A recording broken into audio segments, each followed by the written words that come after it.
Bom, olá, bom dia. Bom, esse é o nosso primeiro encontro para discutir eh, a obra que vai nortear o nosso trabalho da gestão itinerante aqui em Salvador, tá? Mas como o nosso encontro sempre tem, né, um texto por trás, norteando nossas discussões, né, o que é que a gente vai buscar nas viagens.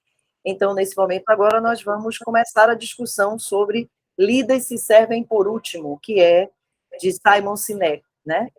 Simon Sinek tem algumas outras obras que nós também vamos começar a discutir por aqui, e inclusive muito famoso, né? Uma das obras mais famosas dele também, que se chama, né, aquele Golden Circle, que é o Círculo Dourado.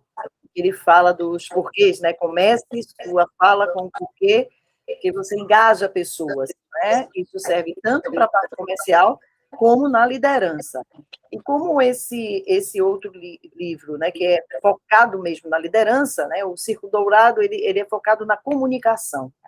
E esse é focado no valor que tem, né, ele dá um tom ao valor da liderança. Tá? E como o nosso estudo sempre, né, a parte do nosso trabalho de gestão, né, quando a gente chama gestão itinerante, mas nós entendemos que esse gestor tem duas faces, né? Tem a face de líder e a face de gestão. E hoje há uma grande crise de liderança, porque nós estamos saindo de uma liderança hierárquica, né, de uma compreensão sobre a liderança hierárquica, que era o antigo chefe. Então, a gente nem discutia liderança, a gente discutia gestão e chefia, comando, porque o nosso modelo social era bastante, né, estava bastante enraizado no modelo do exército, que foi quando a humanidade começou a rivalizar-se, né? Aliás, nós, enquanto espécie humana, nós sempre tivemos embates entre humanos, né? Isso é da nossa índole também. No processo de construção de cultura civilizatório, e nós começamos, né, a cultura civilizatória a partir do momento em que a gente define um território que é nosso e a gente para de ser nômades e começa a ser, né, a ocupar os espaços e a dominar o espaço que ocupa e a acumular, começamos a ser, né, coletores, acumuladores.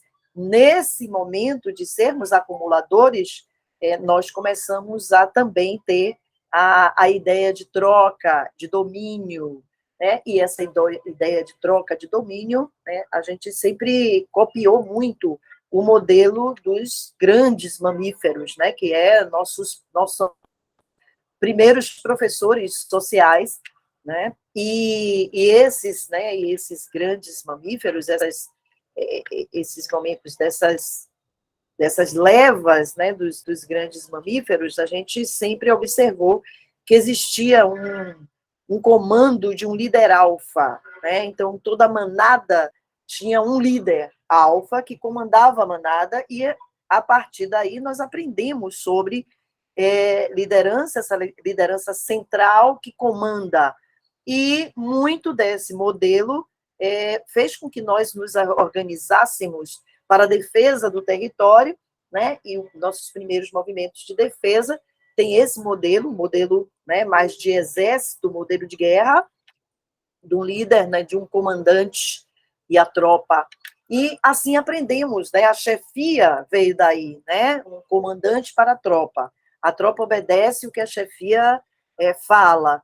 E existia, né, um contrato social que garantia este modelo, não só no trabalho, mas na família, e a religião também, né? Ela trilha esses caminhos, né? As primeiras religiões, mas aí você vê, né, um misto nos modelos religiosos, né, de centrar o poder religioso em um único Deus, e outros modelos, né, de divindades, de Olímpio, né, e aí a gente tem na religião essa base que dispersava, mas no contrato social a gente tem, claro, o chefe. Bom, E aí falar de liderança é algo muito novo na história da humanidade, né? Chefia é o modelo que nós fomos criados e que nós repetimos. Quando a gente vem com essa necessidade de observar que esse gestor ele precisa de duas faces, que é a face do gestor e a face do líder. E a face do líder é alguma coisa que é nova. Então, que face é essa do líder que Simon Sinek, nessa obra, né, o líder se serve por último, do que é que ele fala? Né, nessa necessidade de liderança, uma liderança que não pode, né, ocupar esse lugar de chefe, é uma liderança que garante engajamento.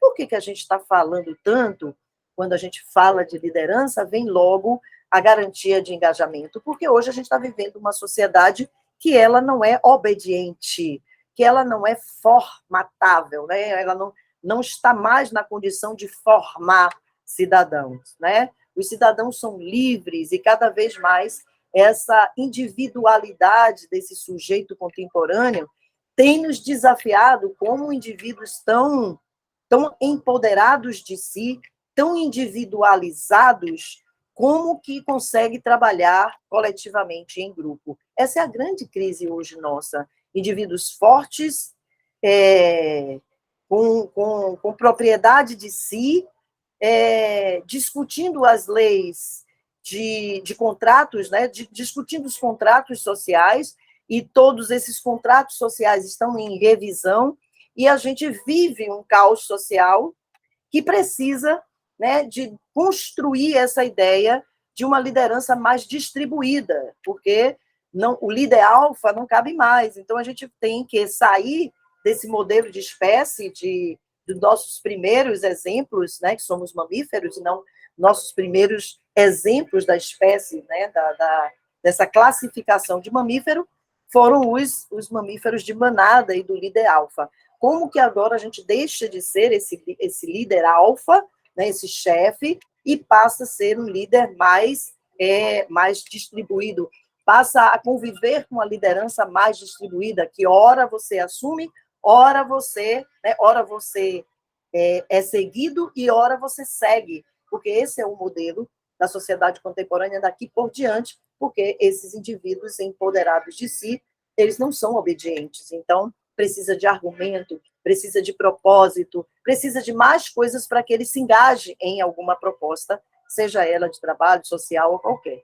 Então, por isso que Simon Sinek traz, né, o Simon Sinek traz essa discussão do que é ser líder, e aí ele coloca, o líder se serve por último, já desbanca a ideia do chefe só no título, né? Porque geralmente o chefe se servia primeiro, e mesmo que ele fosse o último, era sempre o melhor do que vai se servir é do chefe. Isso a gente vê nas famílias, né? Nas famílias mais antigas, e principalmente vindo do interior. Meu marido, ele dizia como era a família dele, e foi um choque para mim, porque a minha família sempre foi matriarcal. As mulheres sempre estiveram no comando, né? Desde de minha bisavó. Então, mas meu marido dizia assim, olha, se tinha um frango para ser comido em família, o peito, nós sabíamos todos que era de meu pai. Ninguém comia peito na minha casa, só o meu pai. Então, para você ver que o serviço melhor é do chefe, né? Então, desbanca logo que o líder se serve por último. Justamente, né, o líder está a serviço do coletivo e, por isso mesmo, ele é capaz de abrir mão de um certo conforto para que o grupo viva este conforto. Então, as discussões caminham por aqui. Eu vou agora compartilhar uma tela com vocês. Deixa eu ver aqui se eu compartilho numa tela inteira.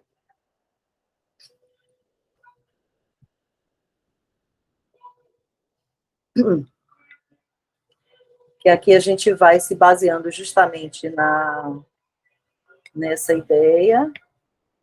Deixa eu ver aqui. se eu boto em tela em apresentação, modo de apresentação. Porque ele não está vindo aqui. Eu vou deixar com essa tela aqui. Bom, então essa é a obra que nós vamos estudar, e justamente para garantir o trabalho da gestão itinerante. E é justamente agora, aqui, essas duas faces, né, que eu quero conversar com vocês, dessas duas faces da gestão, né, que é o gerenciar e o liderar. Quando a gente fala do valor da liderança, nós não estamos, em momento algum, descartando o valor da gestão, tá? A liderança, ela vai garantir engajamento de pessoas para conquistar um propósito. Esse propósito, ele está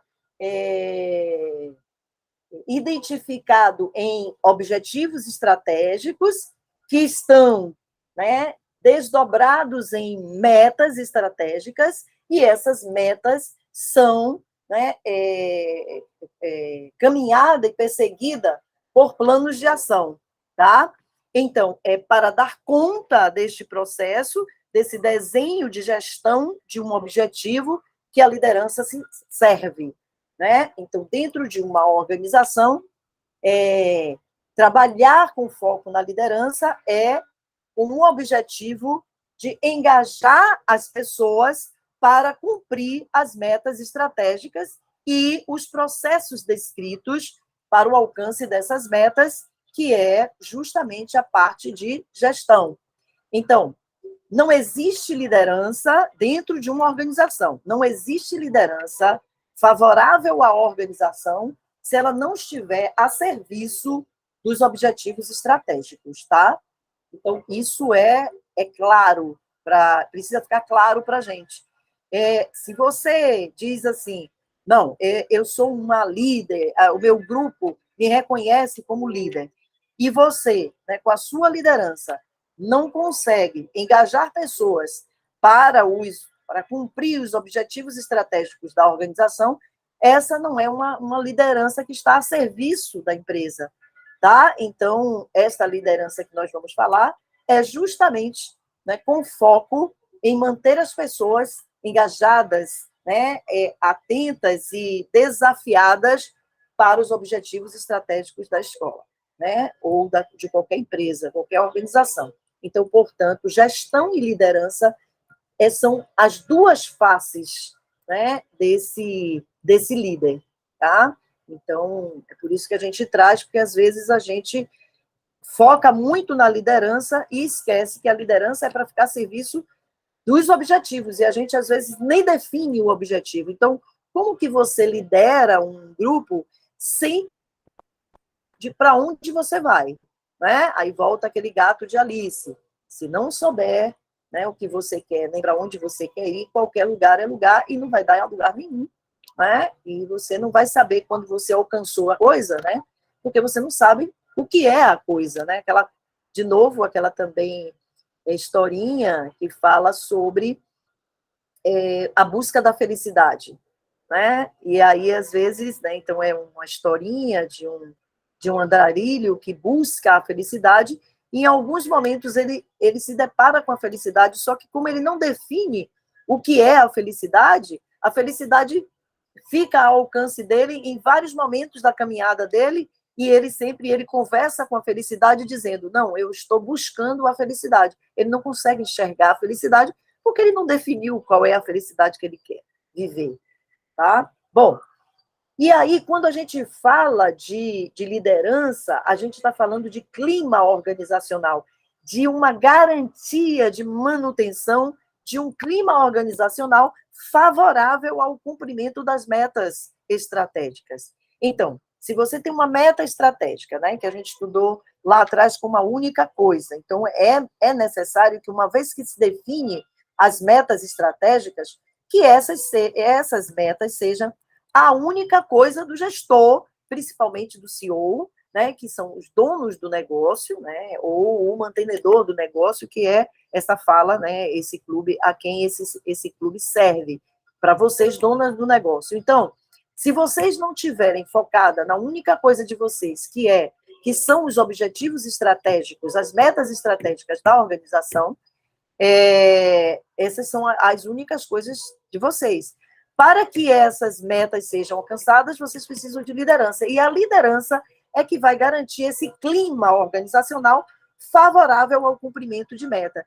E o clima organizacional é justamente aquele ecossistema, você tem que criar um ecossistema favorável, né, para que as pessoas cumpram, né, que as pessoas gostem, que as pessoas se engajem no cumprimento das metas estratégicas. Então, esse clima organizacional, olhando o grupo como um coletivo produtivo de alta performance, ele precisa de, no mínimo, uma frase de impacto, né? A todo projeto, essa frase de impacto é necessário. Eu vou trazer aqui o Peter Senge, que fala sobre a visão compartilhada. E ele diz, né, a visão compartilhada, ela garante esse clima organizacional positivo, né, que vai justamente permitir essa explosão de desejo das pessoas realizarem as coisas. Então, por exemplo, aqui eu abri o ano dizendo, né, a frase de impacto em toda reunião, em tudo que eu falo nos grupos um cuida do outro e ninguém solta a mão de ninguém aqui, tá? Bom, essa é a minha frase do ano e eu fico falando isso o tempo todo. E agora, né, as crianças começam a falar comigo. Ninguém solta a mão de ninguém, tá? E isso é muito interessante, tá? Então, isso garante um clima organizacional favorável aos nossos objetivos estratégicos. Bom, e agora a gente entra na discussão do valor da liderança. Então, logo nos primeiros capítulos do livro, o Simon ele vai falar sobre essa crise de liderança e sobre esse valor da liderança para o alcance dos objetivos da empresa, tá? Então, ele vai insistir, né, nesse líder, no investimento sobre desenvolver liderança. Então, ele vai falar, né, que a liderança ela não nasce, ela se desenvolve, e o clima organizacional precisa ser favorável a esse desenvolvimento da liderança.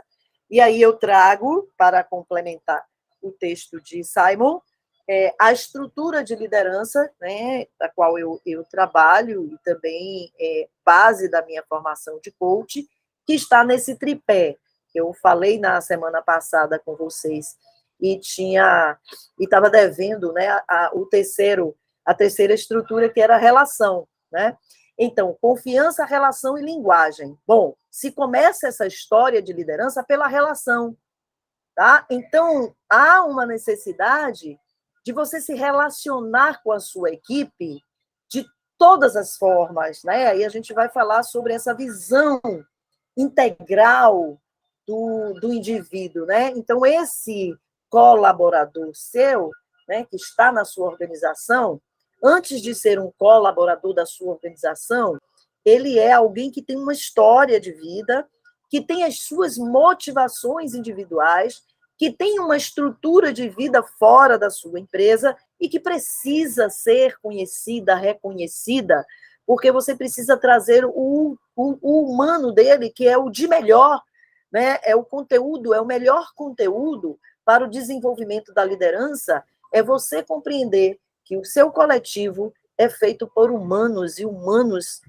são diversos, né? Nós todos somos singulares naquilo que somos, que desejamos, da forma que pensamos. Nossa digital é única, né? Então, a nossa identidade é única e precisa ser reconhecida. E a gente só consegue esse movimento empático de reconhecimento na relação. Então, construir relação é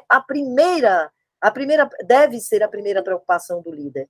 Na construção de relação, o fio condutor dessa construção precisa justamente ser o desenvolvimento da confiança, do crédito. Eu ouvi ontem alguma coisa que eu ganhei de presente para conversar com vocês aqui. Eu estava querendo receber uma pessoa, né, que eu acho que é muito importante da minha relação, mas ele trazia uma discussão para o Vila, era alguém que queria apresentar um produto dele. Mas, além do produto, eu queria ver essa pessoa que há muito tempo eu não via, e eu sei que era um bom papo. E eu disse, poxa, qualquer papo com essa pessoa é um papo produtivo, e seria tão bom que a minha equipe pudesse ouvi-lo. E aí, como eu não tinha tempo nenhum, eu só tinha o horário do almoço, eu disse, olha, então vamos almoçar junto, você vem aqui no Vila e a gente almoça. Ora, horário de almoço é sagrado, né, para todo mundo, e esse grupo meu também é assim, eu vejo que eles dizem não todas as vezes que é, é, alguém pede para eles para conversar na hora do almoço. Tanto é que eu respeito isso, a gente só fala amenidades na hora do almoço, mas alguns outros diretores insistem em falar de trabalho e elas cortam. Bom, e aí, como eu iria conversar, que é Bruno, que está aqui da Elect, eu iria conversar com o Bruno, eu disse, Bruno, vamos almoçar juntos. E aí eu botei no nosso grupo, olha, gente, eu vou receber uma pessoa muito interessante. Ele vem falar de um produto dele, mas o papo comigo vai ser muito mais do que o produto dele. Quem topar, eu estou almoçando com ele. Se alguém quiser almoçar com ele, venha no horário de almoço meu, que é 1h30, e organizem o campo aí, para não ficar descoberto, mas todo mundo que tenha interesse venha e organize sua equipe lá. Deixa alguém sempre de referência na sua área. Bom, o que aconteceu? Eu não consegui chegar no horário certo, pedi, aí uma delas, olha, Selma, eu vou almoçar com você. Pedi a ela, por favor, já que você vai almoçar comigo, pega meu convidado lá embaixo, leva ele para o restaurante, comece o papo que eu estou descendo.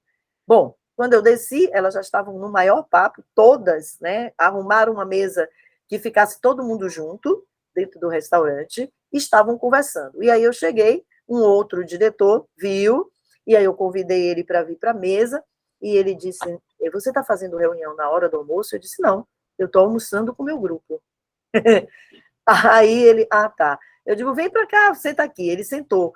E aí, é claro, né, a conversa, ela acaba sendo de gestão, ela acaba sendo de coisas da escola. E elas ficaram interessadas, né, no que ele veio apresentar para mim, e ele almoçando, apresentando, e elas conversando, barará, barará. Bom, isso rendeu o tempo do almoço delas todos, né? Elas ainda ficaram mais 5 minutos, elas foram embora, eu fiquei um pouco com o Bruno, conversamos, eu liberei Bruno.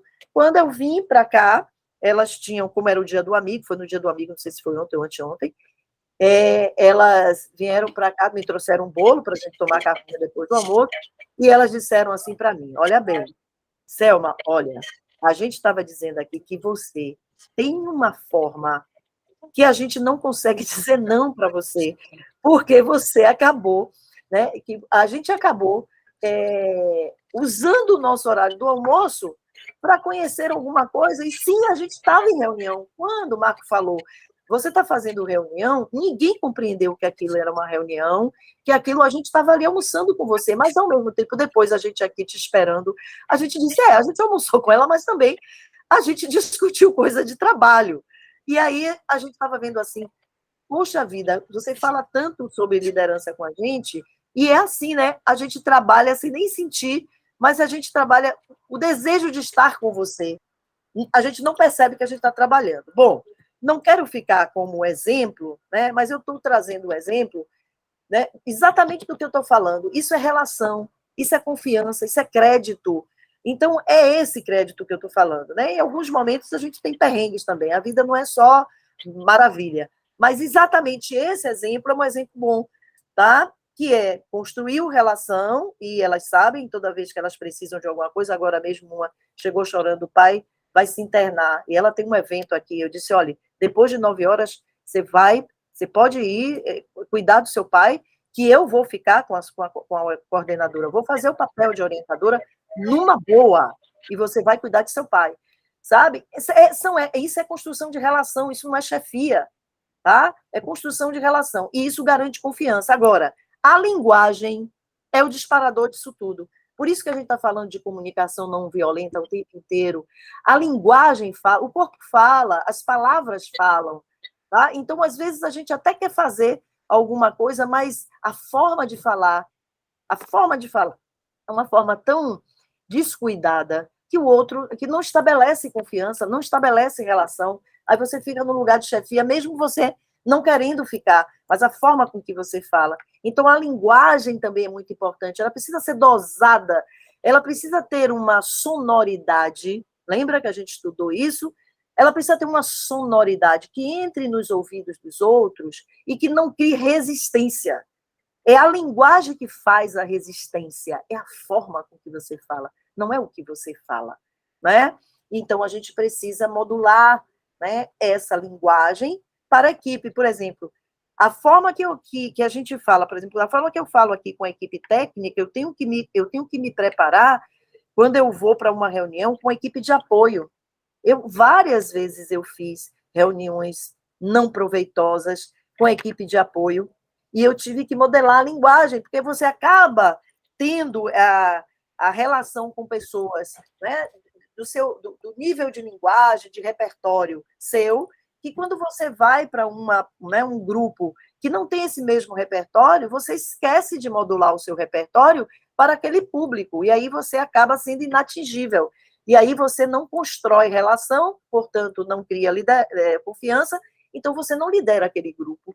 Né? Se você, então, quando você sai de uma reunião com a CEO, né, com a equipe de ação, você vai para uma reunião de corpo técnico, a modulação da linguagem precisa ser outra, e quando você vai para um grupo de apoio, precisa ser outra completamente diferente. Tá? E é isso, esse tripé, que constrói esse ciclo da liderança. Um momentinho aqui, gente, porque... Bom, construindo esse ciclo da liderança, eu não sei se eu deixei de compartilhar, me Deixou. Tá, eu vou voltar aqui só para... Então, esse ciclo da liderança é muito importante que a gente discuta bastante ele, porque nós sabemos o quanto que nós temos de interesse que a nossa equipe tenha, né, que haja como dono, né, aquela coisa do responsabilizar-se e comprometer-se com os objetivos estratégicos da organização. Tem essa frase, né, que tem outras obras que tratam disso, que é: como eu faço a minha equipe se engajar tanto que ela funcione como dono, que ela tenha um padrão mental de dono, que às vezes você tem uma boa ideia, mas essa boa ideia bate no custo, bate na condição da escola, e às vezes as pessoas não ficam sensíveis e empáticos em sentar na cadeira do mantenedor, né? É muito difícil um colaborador sentar na cadeira do mantenedor. Por que será? Né? Por que será que é difícil para um colaborador sentar na cadeira do mantenedor e dizer: não, gente, olha, essa ideia é muito boa, mas ela custa muito caro, e agora pode ser que a escola não tenha condições, vamos pensar em alguma coisa, e isso ser possível, que nem você precise dizer isso, que o seu próprio grupo, né, possa dizer isso numa discussão de projeto e dizer assim: não, não, não, vamos dar uma paradinha aqui, vamos pensar muito caro, digamos. Né? Essa liderança, né? Essa liderança de ser sensível à sua dor. Geralmente, o mantenedor, principalmente o mantenedor, ele tem essa desconfiança. Né? Essa equipe nunca vai pensar, né, do meu lugar. Ela sempre vai criar um lugar mais confortável para ela. Ora, o nosso cérebro humano, de fato, trabalha para encontrar, né, uma forma mais confortável. Nós somos um corpo, um organismo sustentável. Né? Todo o nosso corpo funciona, né, no princípio da sustentabilidade. Tá? Então, o corpo tem uma inteligência sustentável que a gente não desperdiça energia de jeito nenhum. O primeiro comando nosso é não desperdiçar a energia vital nossa como espécie. Como cultura, tá? Por isso que a biologia e a antropologia falam tanto, e por isso que a gente está falando tanto de antropologia ultimamente, né? De comportamento humano, de construção de cultura. Como cultura, a gente, principalmente dentro desse modelo capitalista de produção, de tal, a nossa cultura passa, né, nos modela para que a gente dê mais da gente, né, que a gente extrapole, né, nosso potencial energético. E o nosso cérebro vai sempre trabalhar ao contrário. Tá? Então, o nosso cérebro biológico, ele vai sempre trabalhar para a economia de energia. E a nossa cultura de desenvolvimento vai sempre trabalhar para que a gente gaste o máximo de energia, chegue à exaustão. E o cérebro vai ser contrário a isso. Então, o nosso colaborador, ele é um cérebro igual ao nosso. Então, é claro que todos nós vamos agir no princípio de economizar nossa energia, isso não está errado. Então, nós não podemos olhar sempre uma defesa, né, de economia de energia como inimigo, não. Nós somos todos assim. Porém, o nosso modelo pede um pouco mais. E é por isso que a gente precisa, né, ao pedir um pouco mais, a gente precisa compensar em algum lugar. Essa capacidade de compensação é inteligência. Inteligência é assim, se eu estou exigindo um pouco mais em algum lugar, eu preciso abrir um espaço em outro lugar. Então, se eu quero que o meu colaborador pense e seja sensível e sente na minha cadeira de vez em quando e perceba que nem tudo pode acontecer como eles querem, o contrário também é verdadeiro. O contrário é verdadeiro. E eu só posso conseguir do outro aquilo que eu dou ao outro. Aí você vai para a religião, toda religião fala isso. Isso é o princípio. Por que as religiões estão falando isso? Porque isso é humano. Isso é humano. Eu não posso acreditar que alguém será sensível aos meus desejos ou às minhas necessidades se em nenhum momento da minha vida, na relação com aquela pessoa, eu fui, certo? Empática à necessidade deles. Entendeu? Então, é princípio básico. Até com os filhos a gente percebe isso. A gente tem, né? Bom, não tem amor maior do que o amor familiar, né? E principalmente o amor paterno e o amor materno, né? Bom, se você é incapaz de amar um filho, poxa, abra seu sinal vermelho que você pode ter dificuldade de amar qualquer pessoa, né? Então, eu vou falar desse amor, né, como mulher e como mãe, que a gente sabe que a maternidade, né, nos define. A gente tem até medo, né, de dizer em algum momento que a gente, né, em algum momento que o filho nos contraria tanto, que a gente diz assim, eu não gosto dessa criatura. A gente nem se permite. E tem momentos na relação com os filhos que a gente não gosta mesmo dos filhos, e está tudo certo, né? E outros momentos que sim. Mas eu vou falar desse amor. Esse amor, ele exige que a gente, de vez em quando, a gente senta no lugar do filho. E de vez em quando a gente senta na cadeira do filho para que o filho sente na minha cadeira. Isso vale para qualquer relação, tá? Não se tem relação de mão única. Relação, já está dizendo, é mão dupla o tempo inteiro. Então, quando Simon fala sobre o líder se serve por último, justamente porque você tem um propósito de trazer aquelas pessoas para se engajar num propósito coletivo, e esse propósito coletivo aos propósitos e aos modelos individuais, tá? Até aqui fez sentido para vocês? Até aqui, vocês reconhecem a dificuldade de sair da cadeira de vocês? Quando eu digo da cadeira, é dessa cadeira de que lidera uma organização e que de vez em quando você tem que ofertá-la para alguém. E ofertar para alguém seria trocar de cadeira, né? Você precisa sentar. Né? Então, vamos imaginar esse desenho, né? O movimento que a gente está falando agora é você na relação com um colaborador, você se levantar, pedir a ele licença para sentar na cadeira dele e autorizá-lo a sentar na sua cadeira. Começa o jogo. O jogo começa daí. Tá? Se o jogo começar cada um na sua cadeira, ele não começa bem. Ele não cria relação, nem cria confiança, e, portanto, você vai escolher a pior linguagem possível, que é a linguagem vertical. Né? Eu sou o chefe e você é o liderado. E essas pessoas, cada vez mais, como elas não estão mais com esse registro obediente, ele vai dizer, e daí? Você é chefe, eu sou liderado, mas eu tenho alguma coisa, eu tenho algum conhecimento, eu tenho algum saber que é maior do que o seu, como é que você vai me chefiar desse jeito? Né? E aí começa a desconfiança, começa a relação truncada, e aí as pessoas não vão trabalhar a serviço do coletivo, tá? Então, e quando eu falo desse movimento, vocês se veem?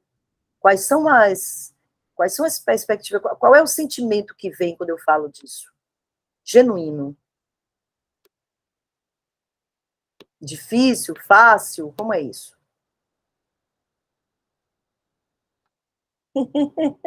É desafiador, né? Uhum. Por que, Viviane, é desafiador? Ser empático, se colocar no lugar do outro, é sempre desafiador, né? A gente Uhum. fala tanto em empatia, mas na prática é bem desafiador. E cada um tem suas metas, cada um tem seus hábitos, e você fica achando que... Você sempre acha que o lugar do outro é mais fácil que o seu, né? Sim. Na maioria das vezes, a gente acha que o lugar do outro é mais fácil que o da gente. E como que a gente pode fazer para que a gente não acredite nisso, né? Que o lugar do outro é sempre mais fácil. Como que a gente testa isso? Eu acho que uma das maneiras da gente testar isso é a gente observando o lugar do outro, até fazendo o que o outro faz em algum momento, traçando metas juntos para tentar dialogar sobre um caso específico e botar a mão na massa. Eu penso também, Selma, que essa questão de ser empático, né? Até dando bronca, você precisa ser empático com o outro, né? Com o coordenador, com o professor. Isso soma, né? Eu tenho aprendido muito essa questão. Nós estamos fazendo um levantamento novamente, né? Da aprendizagem dessas crianças. E esse diagnóstico do segundo semestre mostra que as primeiras séries do ensino fundamental, o primeiro, segundo e o terceiro ano, a gente não tem condições de continuar dando conteúdo sem pensar na questão da alfabetização, do letramento, da descoberta, da aquisição da leitura e da escrita, tá? Então, todos concordam, né, na escola, na coordenação, os professores, que isso precisa acontecer. Mas na hora de mexer, né, vamos mexer, vamos tirar a avaliação, vamos mudar o sistema de avaliação, vamos tirar todos esses conteúdos que não precisam ver agora. Né? Nesse momento, os coordenadores recuaram bastante, porque para avisar isso aos pais, para comunicar isso aos pais, para mexer em tudo que eles já estavam planejado, era para eles muito difícil. Né? E aí eu precisei também ir sentar no lugar do coordenador, né? E pensar, né? Quais eram as dificuldades que eles iriam passar. E a primeira que veio era, né? O grupo do WhatsApp, a forma que os pais iriam ver isso. Eles não estavam muito preocupados com o trabalho que isso ia dar para eles na escola, com as intervenções que seriam necessárias a gente modificar. Mas, sim, com, né, o conceito que os pais teriam disso. Eu disse, então, vamos marcar uma reunião. Vamos conversar com os pais sobre isso. Mas, Janúbia, você não vai estar aqui no dia? Né? E eu não estaria no dia. Mas aí eu disse, de repente, na hora que eu sentei no lugar deles, eu disse, não, eu vou desmarcar meu compromisso e vou para a reunião com vocês. Tá? E lá foi muito bom a gente estar juntos falando, né, dessa necessidade, dessa mudança. E a gente recebeu, em vez de crítica dos pais, a gente recebeu, foi muito elogios para isso acontecer. Né? Eles estavam preparados para que tivesse uma intervenção, mas que tivesse fosse plausível, né? Que tivesse um objetivo para isso. Né? Qual era o objetivo que a gente deseja, já que a gente tem conquistado a questão socioemocional das crianças? Agora é trabalhar com a questão da alfabetização do letramento. Né? E como elas se sentiram bem, né, ao terminar a reunião, e dizer assim, olha, deu certo, os pais gostaram, sabe? Mas existe o medo, e às vezes a gente tem que sentar mesmo, tem que ir lá, tem que defender o trabalho deles, e vice-versa, né? Porque foi uma soma, né? A gente se somou. Porque tem uma discussão hoje que toda vez que as pessoas falam de empatia, de se colocar no lugar do outro, né, todo mundo faz uma reflexão, olha, nunca eu vou estar no lugar do outro, porque o lugar é do outro, né? Eu não vou, por mais que eu me esforce, eu vou ser sensível, mas eu nunca vou ocupar o lugar do outro. Bom, aí vem uma reflexão psicanalítica. Quem é esse outro que a empatia está falando? Para que a gente compreenda bastante o conceito de empatia, a gente precisa dar um passo para trás e dizer assim, o que é exatamente se colocar no lugar do outro? E quem é esse outro? Bom, a gente tem uma resposta de quem é esse outro bastante clara quando a gente conversa com o espelho. Tá? O conversar com o espelho, você vai entrar em contato quem é esse outro. Esse outro é alguém que você constrói, né, na sua cabeça, né, do seu olhar. O outro vem através do seu olhar, né? O outro é uma construção sua também. Porque quando você se olha para o espelho e que você vê o outro, o que você vê no espelho? Se você fosse definir quem você vê no espelho, você iria dizer assim, peraí, eu tô falando de mim?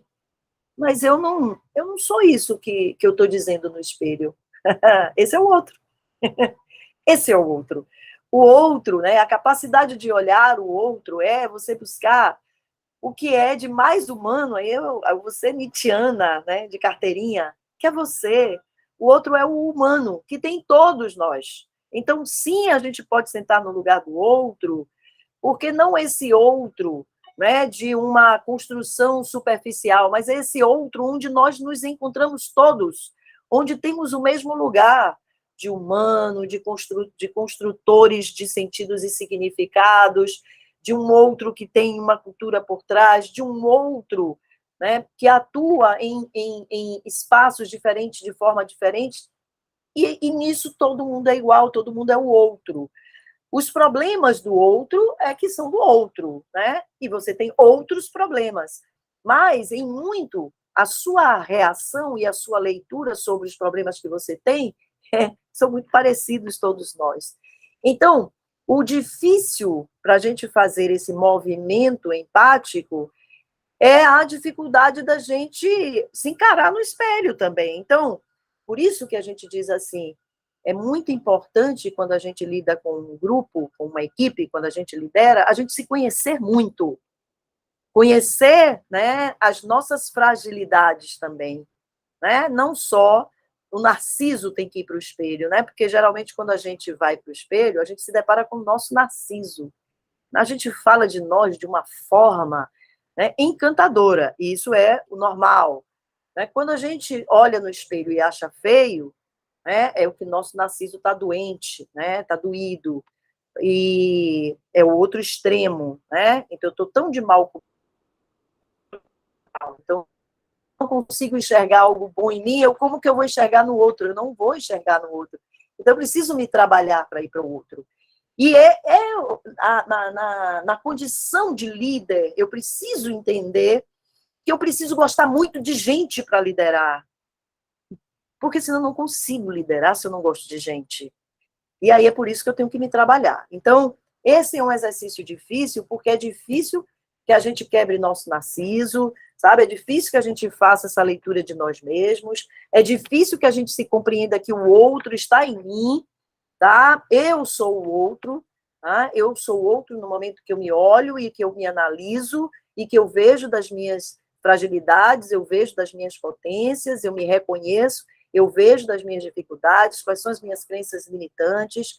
Quando eu me vejo assim, eu posso compreender as limitações, as dificuldades do outro, aí sim, eu me coloco no lugar do outro como humano.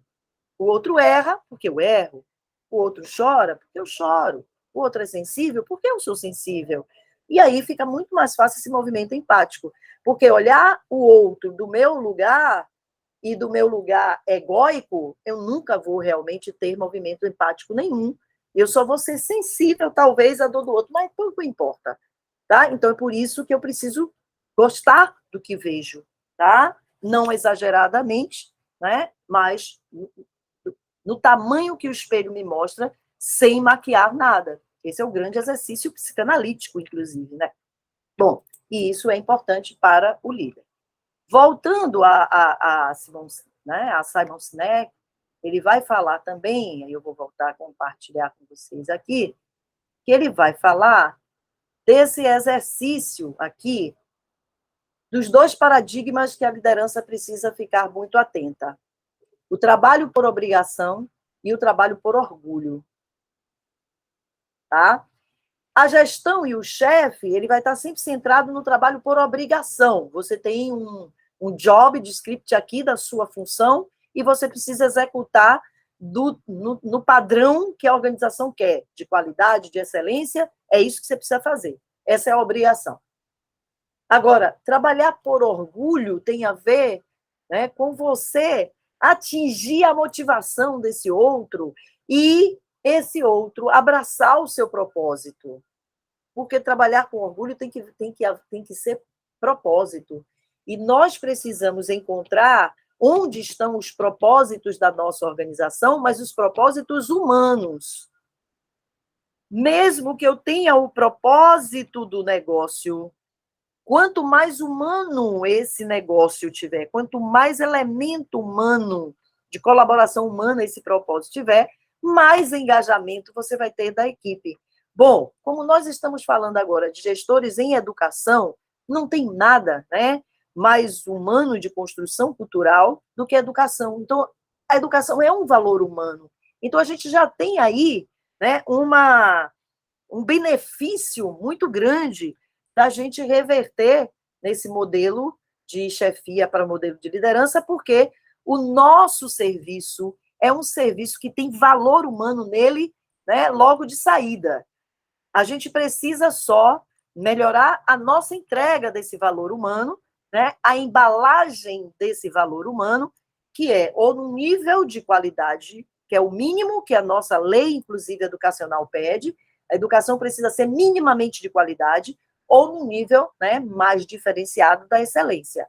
Então, a forma com que você vai entregar esse valor é que a gente vai querer embalar esse produto que já tem um valor humano, que é a educação, mas como que você embala para que as pessoas que trabalham com você tenham orgulho da educação que entrega para as famílias e para os alunos? Esse é a grande chave, a grande pergunta que precisa ficar, né, no nosso inconsciente. Como que eu garanto, né, o trabalhar por orgulho na minha equipe? Como eu faço minha equipe trabalhar por orgulho e não por obrigação? E aí eu preciso perguntar, a minha equipe está trabalhando mais por orgulho ou por obrigação? Se você responder que é por obrigação, você está sendo mais chefe do que líder. Se você responder que, poxa, algumas vezes eu percebo que é por orgulho, aí está o caminho. Não, muitas vezes eu percebo que é por orgulho, eles dizem isso. Poxa, então você está mais do que no caminho certo, você está fazendo a dois para a cabeça, e Simon traz isso, né? A quebra, o valor da liderança dentro da organização é quando ela quebra o trabalho por orgulho e passa o trabalho, ou ela quebra o trabalho por obrigação e passa ao trabalho, né? A resposta do trabalho por orgulho. Bom, e aí a gente tem um dilema, né, que é esse cabo de guerra, às vezes, né, entre os setores, entre os colaboradores, né? E quando você acirra muito dentro da sua organização a competitividade, você está aí destruindo elementos importantes para essa cultura favorável à liderança, essa cultura favorável ao trabalho por orgulho, certo? Quando você cria na sua organização competição. Selma, e quando é que isso acontece? Né? Quando é que eu crio rivalidades? A rivalidade não é da pessoa, não. Muito das rivalidades entre setores e pessoas tem a ver com a cultura organizacional baseada na obrigação, no cumprimento, na verticalidade da gestão.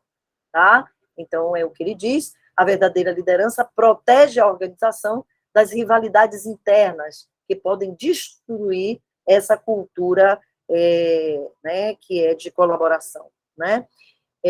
Então, como que eu vejo a minha organização e como eu posso identificar se dentro da minha organização eu tenho desenvolvido, né, a própria organização tem desenvolvido mais competição e acirramento de rivalidades do que colaboração. Essa é uma outra pergunta que eu preciso fazer para dentro, para que eu, a partir das respostas, eu crie, né, uma avaliação, um diagnóstico sobre a cultura organizacional e eu possa modificar, porque com certeza, aí eu estou falando lá do clima, né, o clima de rivalidade, ela destrói qualquer possibilidade de melhoria de performance coletiva, tá? Então, esse cabo de guerra não existe. E é muito comum o cabo de guerra entre equipe pedagógica e equipe financeira. Esse é o cabo de guerra muito comum dentro das organizações. Quem opera o serviço, de fato, e quem paga a conta, né? Isso aí, às vezes, quem paga a conta acha que o que a gente faz para engajar é flu-flu, né? Então não serve, e aí fica muito caro e essa conta não vai para aí. Ou, por exemplo, ver o prédio, dizer, se eu preciso, dentro de um espaço, eu quero mais sala de aula do que jardim, né? Então, ontem eu estava caminhando aqui com o diretor de operações e a gente está com uma meta aqui dentro da escola, e aí eu estava olhando o espaço, os espaços físicos e dizendo, aqui pode ser uma praça e tal, tal e tal, mas isso aqui é uma sala de aula. É uma sala de aula, né? Então, uma sala de aula fala de número de alunos, né? Fala direto no coração. E aí eu disse, bom, mas vamos lá, para que a gente possa olhar para isso aqui e dizer, poxa vida, eu poderia transformar isso numa sala de aula. Se eu olho para uma praça e vejo necessidade de transformar em sala de aula, é porque eu estou entregando algo que está me fazendo, né, absorver maior número de alunos, né, porque alguém está gostando do que eu estou fazendo. E se alguém está gostando do que eu estou fazendo, com certeza, aquela praça tem a ver com isso.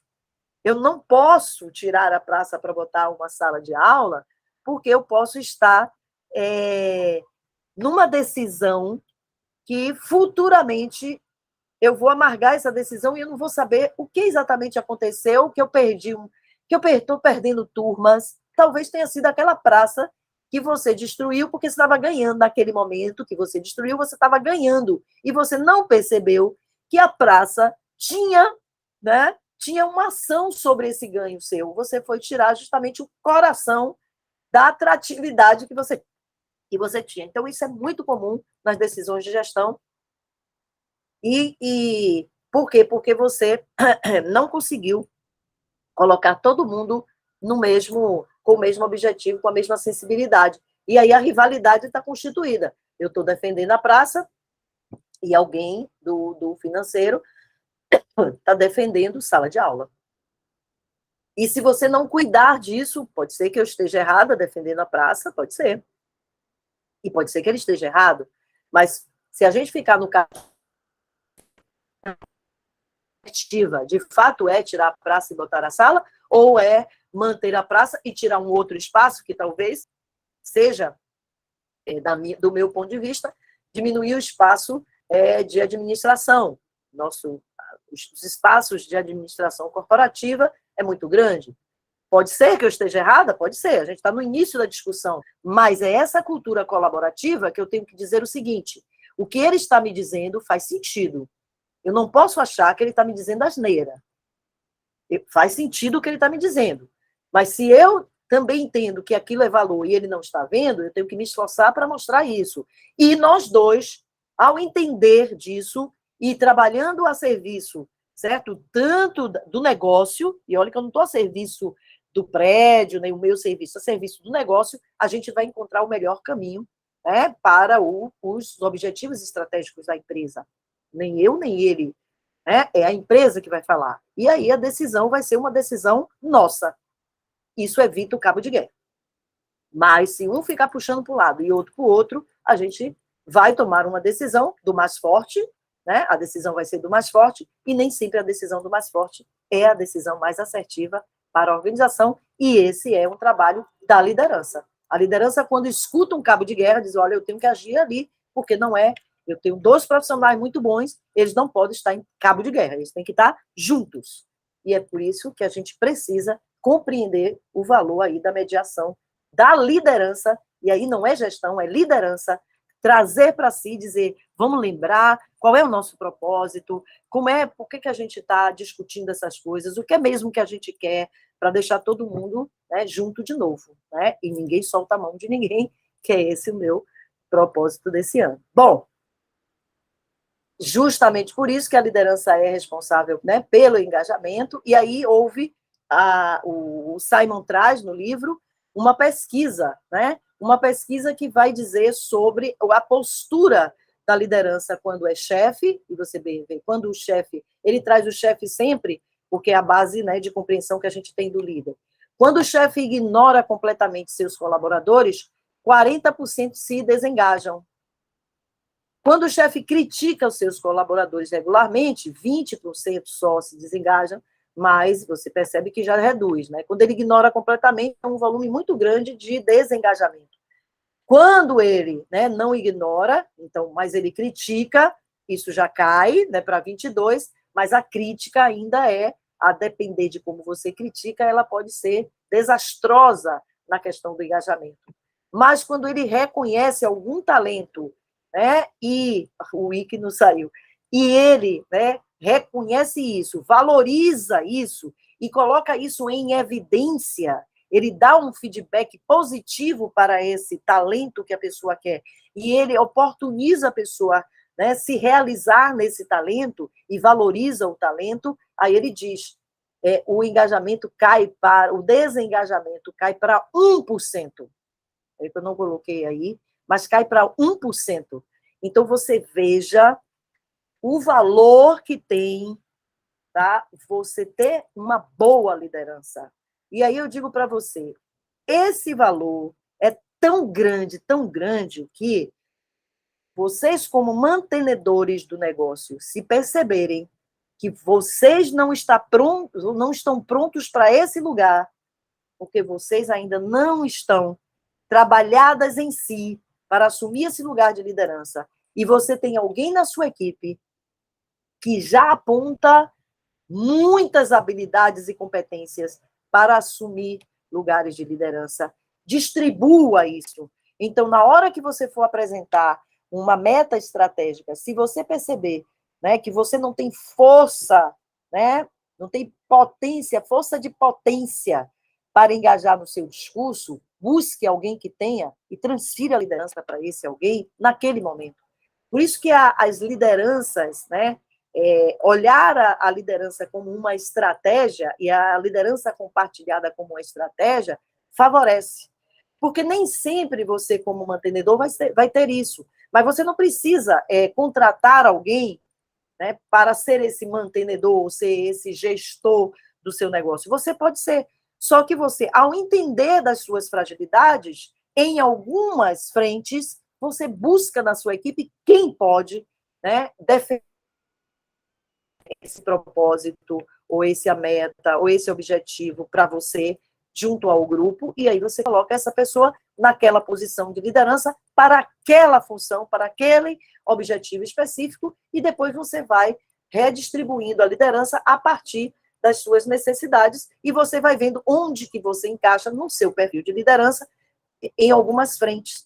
Se você percebe que você, né, é bem trabalhada, porque a grande maioria de vocês, mesmo sendo mantenedoras, vocês exercem, né, a atividade de liderança dentro da escola de vocês, então, se vocês, né, percebem o ponto de desafio de vocês, então cumpra isso, mas lembre-se que o papel da liderança é garantir engajamento, enquanto você não garante engajamento, o engajamento aí está faltando ar, você não consegue essa melhoria de performance da sua equipe. E lhe digo, a melhoria da performance da equipe é condição sine qua non para o atingimento das metas, seja elas quais forem. Pessoas engajadas conseguem milagres dentro da empresa, tá? Bom, até aí, como estamos? Fez sentido para vocês tudo isso? Dá condições de vocês se analisarem como líderes, percebe que o papel de liderança é um papel trabalhoso, é um papel que, por vezes, vocês atingem aquilo que vocês talvez achem que é o melhor que vocês têm, porque atinge o ego de vocês. O ego de vocês não, de todos nós. Eu também tenho momentos que eu digo assim, poxa, será mesmo que eu vou aguentar? Às vezes, né, calar, né, às vezes a gente vem com todo o ímpeto, e eu mesmo que tenho uma potência, e eu preciso calar, silenciar, me silenciar ao máximo para que eu dê conta do exercício de liderança das pessoas, então não posso ser essa líder tão forte, porque senão estrago. E como que, no meu processo de vida, ser uma líder forte me trouxe até aqui, como que eu aceito, em alguns momentos, não estar nesse lugar, isso é difícil, isso é muito difícil, mas eu preciso. Porque diante de um líder muito forte, os outros não se estabelecem.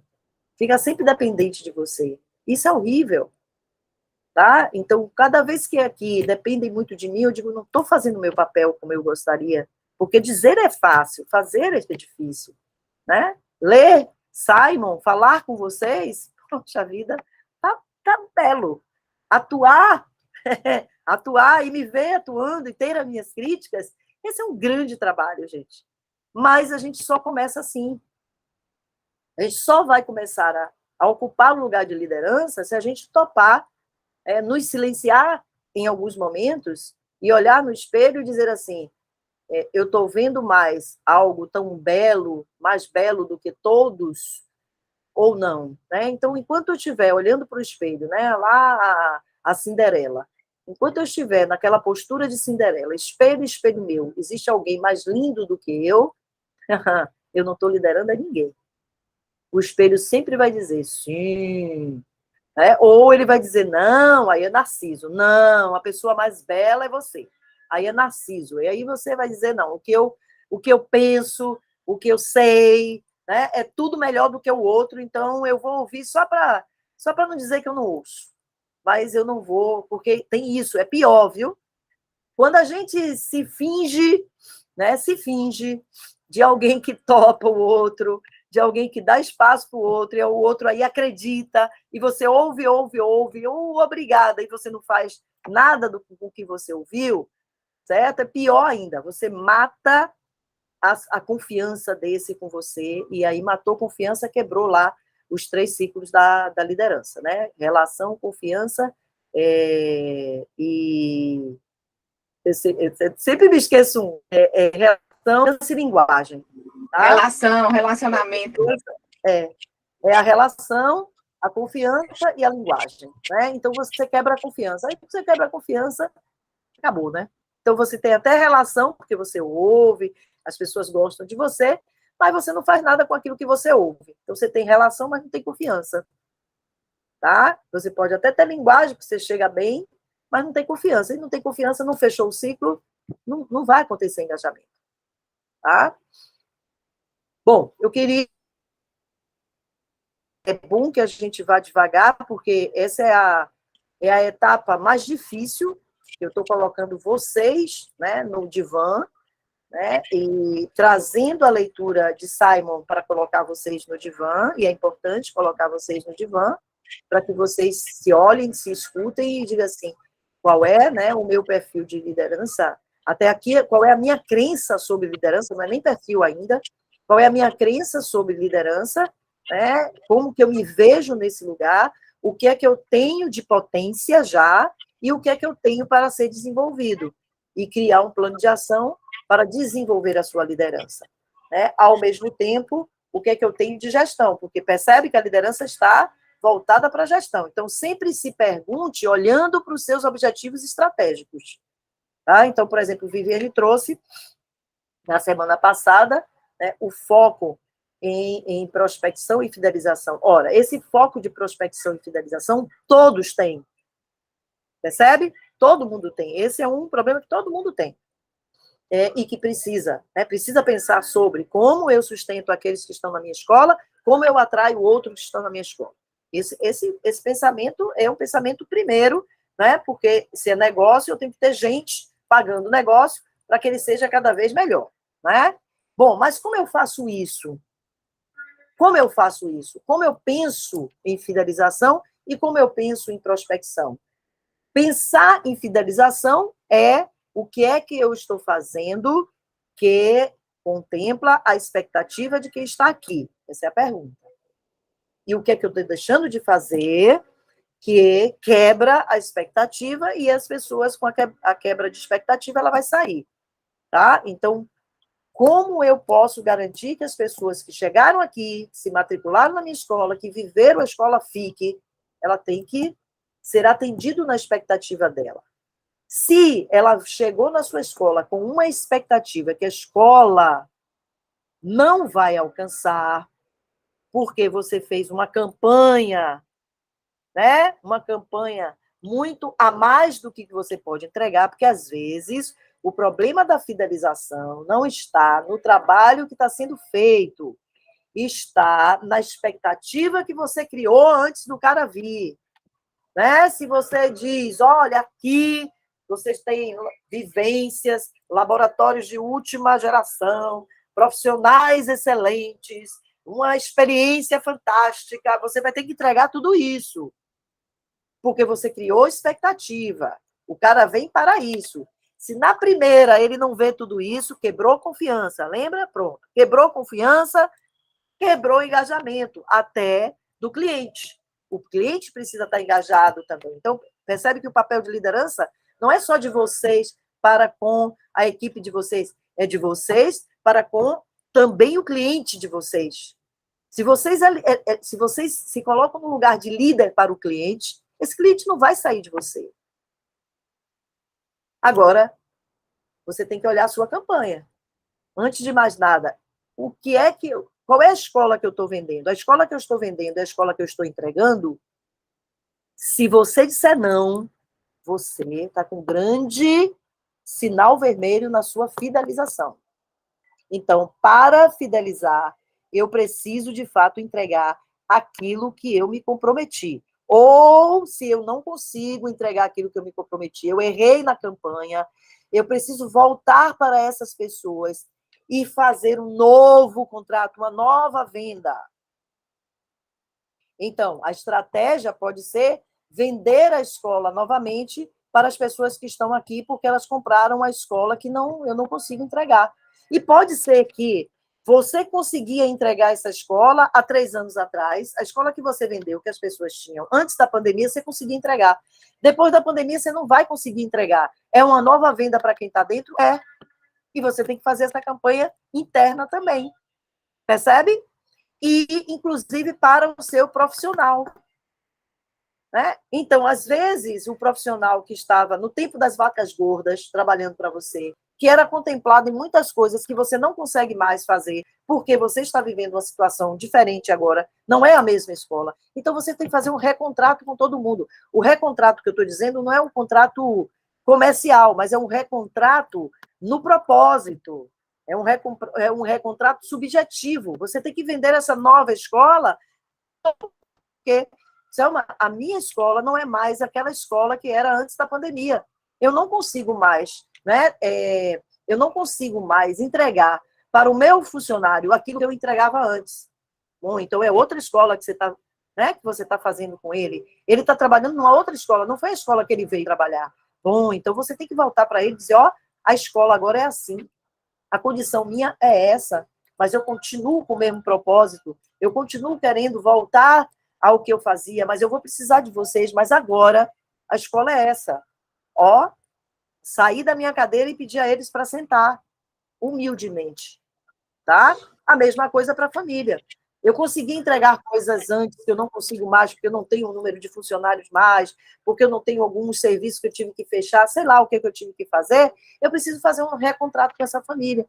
Eu preciso mostrar o que é de bom, né, que continua, e o que é de bom que eu aprendi, que eu renovei, que eu atualizei depois da pandemia.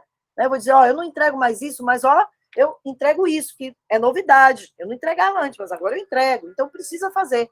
A fidelização, talvez, depois da pandemia, precisa de uma nova venda. Então, talvez você precise sair com uma campanha para vender a escola para o seu cliente interno, uma campanha interna e uma campanha externa.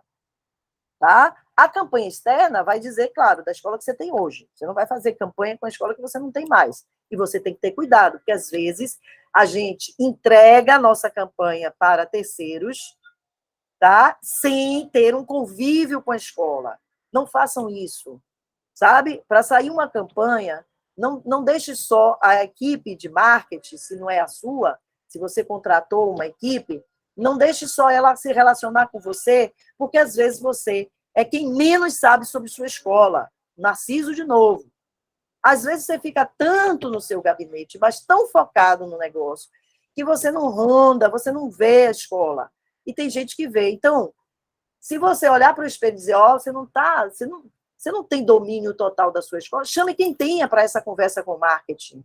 Chame uma família que está com você até hoje, para ela dizer por que está com você até hoje, porque isso pode ser uma boa campanha. Tá? Então, são essas coisas que a gente está falando de liderança. E não é uma liderança só para a equipe de vocês, é uma liderança para o cliente de vocês. Isso é fidelização. Prospecção é a atração por quem está de fora para conhecer a minha escola. Então, a prospecção tem três movimentos. O movimento de isca, que é qual é o cliente que eu quero, onde ele está e como que eu atraio ele para mim. Lembra quando a gente, né, aqui está todo mundo já mais com uma idade mais avançada, que já tem um companheiro ou que já teve um companheiro, né? Mas quem está aí solteira sabe, né, que para arranjar alguém precisa ir para a pista, né? E se a depender de alguém que você quer arranjar, você vai escolher a pista que você quer, né? Então você tem a idealização do seu príncipe lá, né? Você olha, eu quero um príncipe assim, assim, assim. Onde que eu encontro esse príncipe? Aí eu vou dizer, bom, eu encontro esse tipo de príncipe, eu vou encontrar no shopping, eu vou encontrar no teatro, eu vou encontrar numa biblioteca, então é para lá que eu tenho que ir. Né? Se meu tipo de príncipe é um príncipe intelectualizado, né, eu não vou encontrar esse príncipe em algum eventos que não tenha intelectualidade como fim. Então, eu tenho que procurar os eventos que tenham a tal da intelectualidade. Então, você primeiro tem que saber o príncipe que você quer. Se você vai para a pista para qualquer príncipe, você vai achar qualquer um mesmo. E depois não reclame. Quando esse não atender. Então, que cliente que você quer? É esse? Onde é que ele fica? O que é que ele faz? É para lá que eu tenho que mandar a minha escola. Eu vou mandar a minha escola na campanha através de redes sociais, através de sei lá o quê, mas eu vou atingir esse cara. Então, primeiro é a isca, né? Qual é a isca que eu vou usar para o peixe que eu quero? Se eu quero pescar cação, a isca é diferente de quem quer pescar robalo, quem quer pescar sardinha. É isca completamente diferente. Então, primeiro eu escolho a isca e jogo lá. E a água, né? Eu não vou encontrar cação aqui nas nossas praias. Não, cação eu vou. Eu não vou encontrar eu não queria falar cação, não. Aquele peixe que a gente adora, o salmão. Salmão. Né? Eu não vou encontrar salmão aqui. Então, se eu quero salmão, eu tenho que escolher qual é a água que eu tenho salmão aqui. Então, primeiro ponto, né? Eu escolher o local onde o salmão vive e escolher a isca que o salmão gosta. Prospecção, eu tenho que pensar nisso. Pensei nisso, então, qual é o cliente que eu quero e onde ele está e que tipo de isca que eu tenho para ele. Uma vez que eu fisguei ele, tá? Eu fisguei ele. Qual é o anzol que eu vou fisgar ele? Porque eu não quero estragar alguma coisa, então, às vezes, você usa um anzol para um peixe diferente do outro, né? Quem é pescador sabe disso. Não, esse tipo de peixe, o anzol é mais para baixo, é mais para cima. Eles sabem disso. Por quê? Para não estragar o peixe. Então, eu vou atrair para ele vir à minha escola, né? E quando ele vem me visitar, eu já atraí. Poxa vida, eu fui no lugar certo, né? Coloquei a isca certa e ele veio. Agora eu preciso de um anzol certinho para ele, para prender ele aqui, né? Então, esse anzol é quando você recebe ele na sua escola, como você faz para que ele, ao visitar a sua escola, fique tão encantado que ele diga, é aqui que eu tenho que ficar. Aí é o que você vai oferecer. E você tem que oferecer exatamente o que ele está vendo e tal, e tal, e tal. Porque o segundo passo é ele fechar a matrícula. Pronto. Quando ele fecha a matrícula, já é meu, ganhei. Agora eu tenho que manter. Tá? Então, não para nunca de eu olhar para aquele cliente, porque o que acontece na maioria das escolas? Fechou matrícula e esqueceu o cliente. Ah, ele já é meu. Aí eu começo a não me arrumar, aí eu começo, sabe, a não frequentar as mesmas coisas dele, porque eu fui para lá só para conquistar ele, mas eu não gosto daquele espaço, não. E vai dar ruim. Ah, eu queria conquistar ele, mas não gosto daquele papo dele. E vai dar ruim. Entendeu? Então, você tem que continuar cuidando, porque é uma venda todos os dias. A fidelização é a venda diária. Eu não posso acreditar que aquele cara vai ficar comigo eternamente se eu não estiver disposta a alimentar essa relação diariamente. Percebe? Isso é liderança. Isso é bem liderança, tá?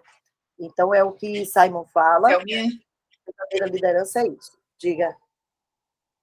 Exatamente. Era esse ponto que eu queria trazer até para contextualizar e conectar o contexto do livro, né, que tem uma temática voltada para a liderança e que não está explicitamente a temática que a gente propõe para a gestão itinerante em Salvador. Então, assim, para que não fiquem temas estanques e separados, eles estão inteiramente conectados. Tudo que Selma está trazendo, do que o livro propõe, do que tem dentro de um líder se serve por último, e a nossa temática, tudo que a gente vai viver em experiência na gestão itinerante, é justamente isso. Então, se a gente está falando sobre renovar a metodologia da escola, renovar a prospecção, renovar o corpo técnico pedagógico, fazer essas renovações o tempo todo, isso é tradição e inovação, cuidando da essência. A gente vai falar sobre tudo isso, então eu estou só querendo trazer todo o livro, lógico, esse é o primeiro dia desse encontro, mas sobre toda essa questão de nova venda, sobre tudo isso que a gente está falando de gestão, porque gestão itinerante é isso, é para os gestores mesmo, é para os líderes mesmo. Então, é só para poder vocês entenderem um pouco e sempre estarem atentos às conexões. E aí, Selminha, também é importante fazer sempre esses insights para elas estarem atentas a isso, atentas agora e atentas no momento, viu, Mone? E atentas quando elas estiverem aqui na imersão dos 4 dias, viu? Perfeito. Muito bom isso. Bom, aí aqui eu concluo justamente a primeira parte, né, das reflexões sobre, né, com base no texto de Simon. É claro que, de novo, né, o que precisa-se de um estudo de texto qualificada, com um olhar sobre aquilo que a gente vai buscar no texto. Porque às vezes a gente lê o livro, e o livro não está dizendo muito disso tudo que né, o livro está trazendo para a gente o conteúdo e a reflexão, e eu estou traduzindo, né, o conteúdo para as nossas questões aqui, né, e reforçando justamente esse papel. E o líder se serve por último, é isso. Você percebe que tudo que eu falei até aqui é a gente pensando no outro. Então, outro significa dizer se servindo por último. A escola não tem que servir a mim, a escola tem que servir a todos. A escola não é minha, a escola é um serviço é do outro, é o que eu tenho para dar ao outro, e isso precisa, né, isso precisa ser a melhor coisa que eu queira fazer na minha vida, porque aí ele se serve disso também. Então, a escola é também a sua escola.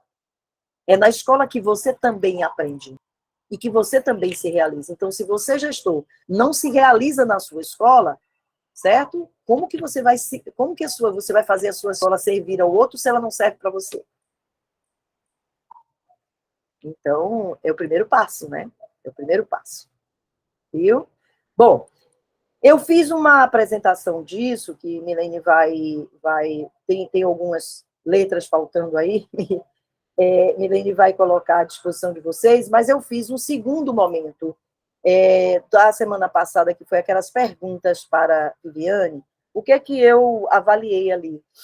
A gente não foi muito eficiente ali, então eu preparei alguns slides de perguntas de entendimento, perguntas com foco no problema, né? Qual é o problema? Porque a gente traz os sintomas, mas a gente precisa saber que aquilo é sintoma e qual é o problema que está por trás do sintoma. Então, a gente tem as perguntas de entendimento sobre, né, qual é a dor, né? Então, qual é a dor de Viviane? Essa. Qual é o problema que está por trás dessa dor? Tá? Aí é, de fato, identificando o problema. Uma vez que identifica o problema, as perguntas com foco na solução. E uma vez que a gente, né, define uma solução, o plano de ação para que a solução, de fato, se viabilize. Eu criei as lâminas para organizar esse mindset, né? Então, para a gente ficar sempre pensando assim, o que eu estou vendo é sintoma. Eu preciso olhar o sintoma e identificar o problema. Quando eu identifico o problema, eu preciso, né, definir o foco para a resolução. Eu identifiquei o problema, eu agora tenho foco na solução. E a solução, né, vai definir alguns passos. Depois que eu defino a solução, eu crio um plano de ação. Se a gente tivesse mindset, né, entendimento, foco no problema, foco na solução e plano de ação, entendimento, esse mindset aí é o melhor mindset para a gente tratar das questões, né, que a gente vai discutindo aqui, e vocês vão ajudando umas às outras quando vocês identificarem que o primeiro movimento de vocês é um foco e entendimento. Como a gente ainda não estava pronta para isso, a gente foi logo com foco em dar solução. Ninguém dá solução a nenhum problema que a gente não entende. Tá? Então, e a dor que a gente vai sentir é sempre sintoma, não é problema. Tá? A nossa sensibilidade identifica e aí traduz em sintoma.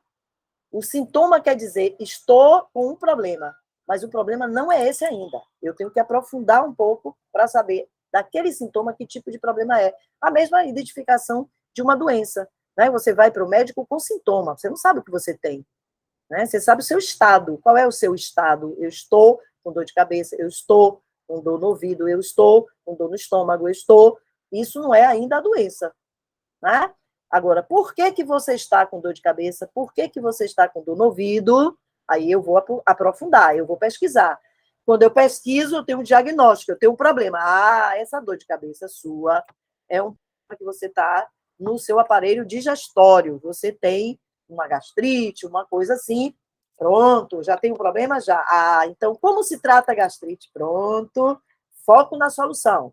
Ah, se trata a gastrite dessa forma, ok. Vou criar um plano de ação. Então, o primeiro passo é o quê? Mudar a alimentação, tomar remédio, percebe? É isso aí. Esse é o modelito que a gente vai discutir nas próximas semanas, tá bom?